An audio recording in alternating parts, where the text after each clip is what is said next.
I'd like to tell you about the planetary energies that I see influencing, aligning with this vast social and political divide that we're all suffering. Because there's 7 planetary energies, 3 on each side, and the 7th that isn't aligned perhaps offers the key to healing this situation that we find ourselves in. The first polarization is lunar and solar. The feminine energy, the compliance, subtlety, emotive, intuitive, and the solar energy, the masculine, the explicit, the logical, the iconoclastic. One of the most prominent places you can see this is with Donald Trump, who styles himself after Apollo, the sun god.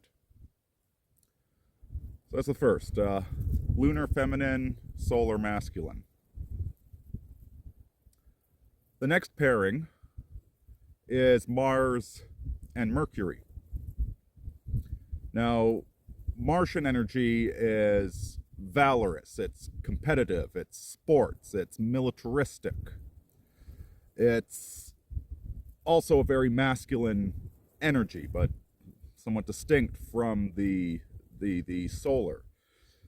It's the spirit of competition, of bearing arms.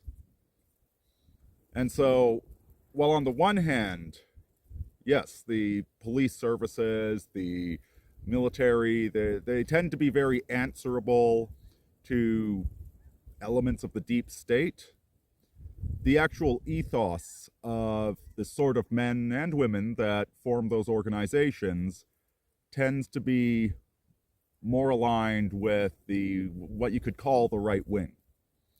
I don't want to obsess over the politics. The politics are just the formation of these deeper energies. Countering the Martian energy, and I even go so far as to say the free market competition is also a form of martial energy.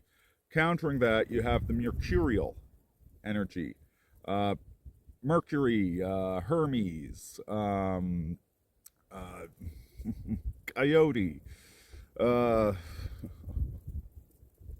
Loki.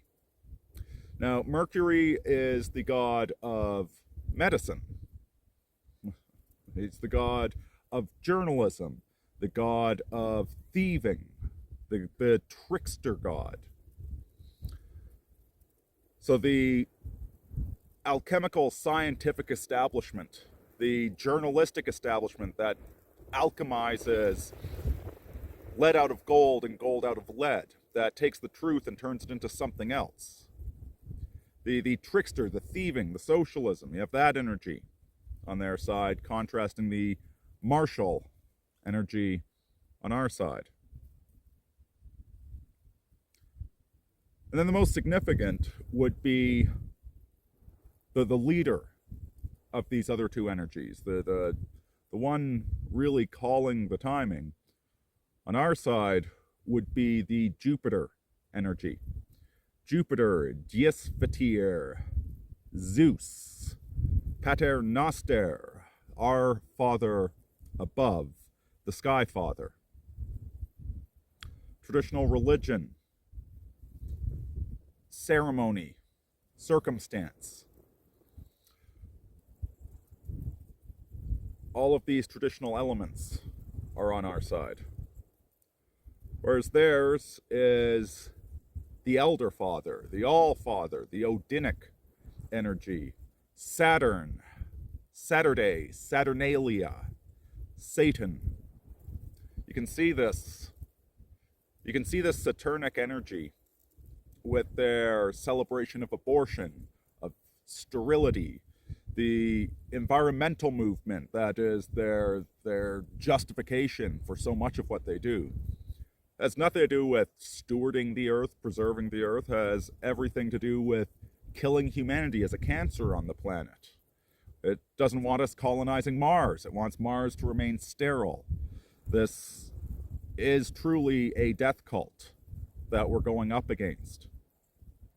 And so it is a bit of us versus them. Death might be necessary, it might be an aspect of reality, but it's not something to be worshipped and celebrated the way that they do.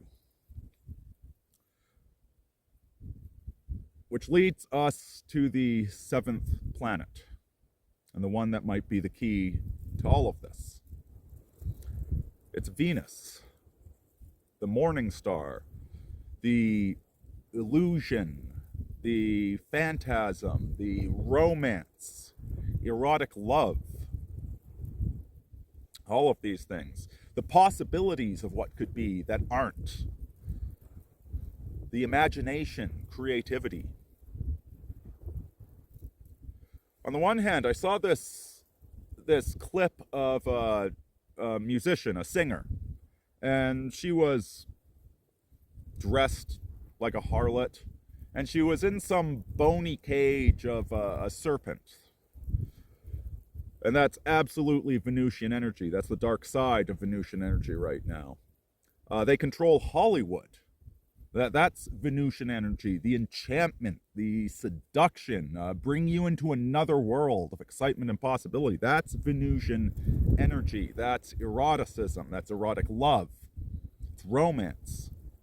They control Hollywood, and they have degraded sex into Tinder hookups, into mercenary cynicism. But I don't believe it's working. I don't believe they have Venus captured the way they have Mercury and Lunar and Saturn pulling the strings.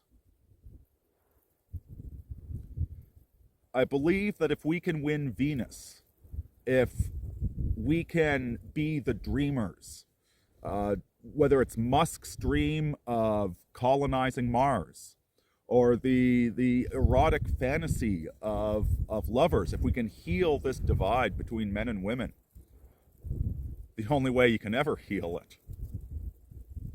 If we can win Venus to our side, then that would bode very well for the coming epoch.